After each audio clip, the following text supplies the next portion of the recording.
Кибер аюулгүй байдлын тухай хууль нь 2021 оны 12 сарын 17 өдөр батлагдаад 2022 оны 5 сарын 1-ний өдрөөс бол дагаж мөрдөгдөж байгаа. Энэ хуулиар Монгол улс анх удаа кибер аюулгүй байдал гэж юу вэ? Кибер орчин гэдэг тодорхойлолтуудыг бол хуульчилж өгсөн.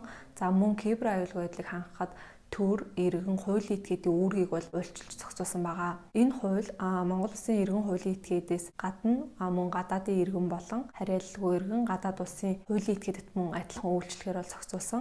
Кибер аюулгүй байдлын тухай хуулиар иргэн бол өөрийнхөө болон өөрийн асрамжинд байгаа хүний кибер аюулгүй байдлыг бол хангах энэ үүргийг хүлээсэн бол хуулийн этгээдийн хувьд хуулийн этгээдэг дотор нь бүрийн өмчт хуулийн этгээд мэдээллийн технологийн чиглэлээр үйлчлэгээ үзүүлж байгаа хуулийн этгээд онц чухал мэдээллийн дэд бүтцтэй байгууллага болон бусад хуулийн этгээд гэж үүрийг нь бол ялгаж тусад нь хуульчилж өгсөн.